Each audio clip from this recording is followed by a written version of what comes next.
Tonight's conversation is going to focus on underrepresentation within Richmond's music scene, particularly in hip hop and electronic music. We'll be also talking about DIY spaces and promotion, since many artists in marginalized spaces often have to rely on DIY to exist and to grow. Beyond that, though, I think we're going to get into some larger issues later in the night affecting the creative community right now: ethics, power dynamics, AI, gatekeeping, just broader infrastructure around art scenes, not just Richmond, just in general.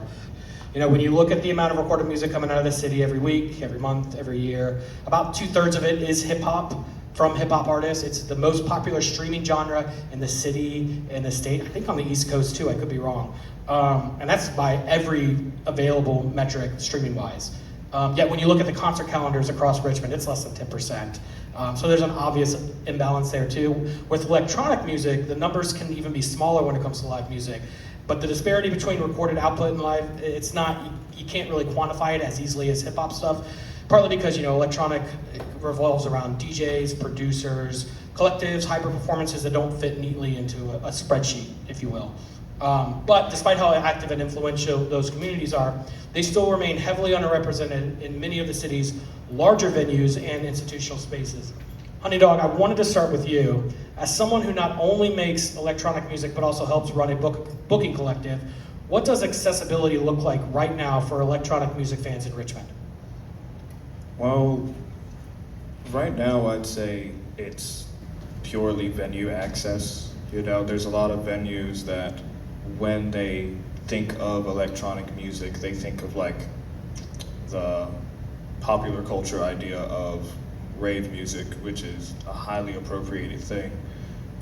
So like when you're asking people to book, or even just like the general notion of what people think of as like club music, like not rooting it in something like Jersey Club or Philly Club or anything like that, or like Footwork or anything, but like the idea that they have of it as lowbrow music where people are, you're going to bring patrons who only want to get drunk and dance and things like that, versus internally like techno being something much more akin to jazz that has like infinite levels of like depth and variation, house music as well, and trying to contend with that as like a cultural thing versus like the common perception of electronic music is something that you have to like convince venues to do, while you also have people who do book in that way, where like, it is, marketing before message and money before music and things like that.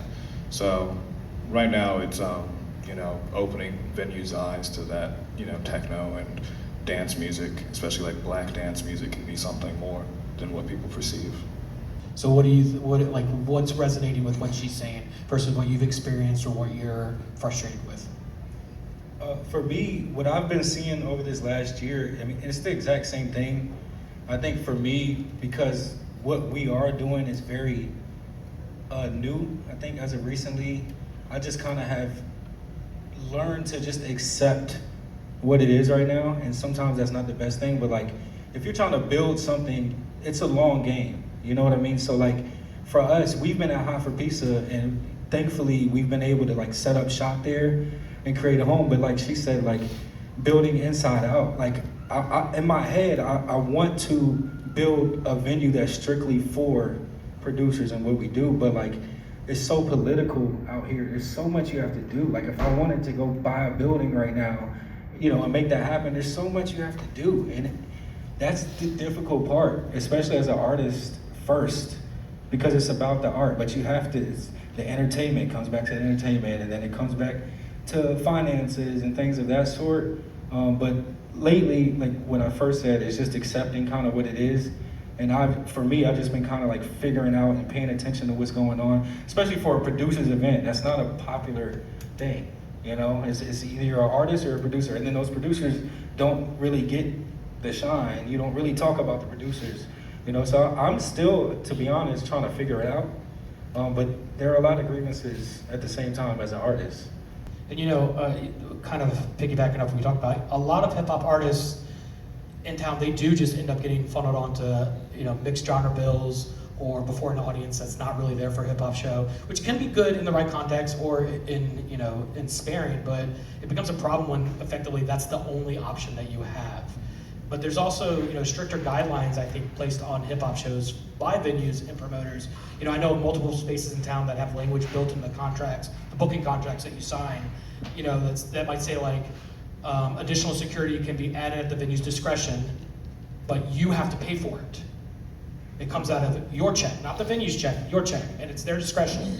And whether intentional or not, the policies like that, there's just so many more financial and logistic barriers just put in front of you before you're even on the stage. And as someone who has been able to play on the majority of the stages in town, I want to ask from your perspective what those hurdles and obstacles feel like on the ground level. Eventually it gets to a point where you start to look at a lot of people sideways. Like, within a week's time, I went to 2 different events at a venue. One was not a hip hop event. They were just like, let me see your ticket. Okay, go on through. Have a good night. I went to a hip hop event maybe a week later. There were 2 security guards outside, another 2 inside. And this is just me being me. I looked at like the 4th security guard and was like, how come they got y'all here tonight and didn't have y'all here a week ago at the other concert? And all they said was, oh, there was security there. Like, they were made to say that. Like, it does, let's call it what it is. All of that comes from a place of racism. Knowing what Richmond has been in the past, knowing that there was a lot of crime going on here, and people could use things like the way Shako Bottom is right now as an argument as to why they do that. That's not something going on everywhere. That's not something that anybody in here that's involved with hip hop brings with them. We know how to act in public. So, really, I don't know what the problem is, except for that racism that it's based in. Like, dress codes and all of that. People having to be turned away because they're wearing one thing that's on that list that really isn't that bad. Like, you can still look tasteful and get turned away because you have something on that list that, once again, let's call it what it is, doesn't let black people into their venues. Honey Dog, do you think the makeup of electronic artists in town and perhaps the fan base itself is kind of what stops some venues from featuring it more often? 100, 200% when it comes to dance music. Like, I think that every learned black person in techno and house music, sees their genres as like inherently gentrified, not by like just like a race, but like of just like a complete theft of like the class consciousness of what those genres are in their beginning.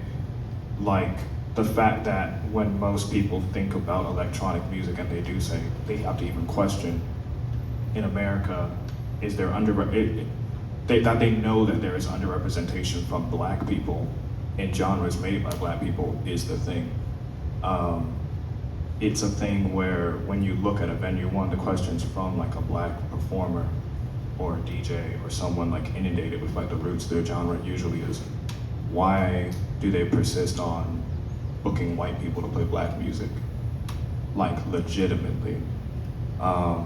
You don't see that with any other culture where something that is like a complete like cultural creation of theirs is something that like you have to question that with. So I think in the way that like that is why there is another perception of it.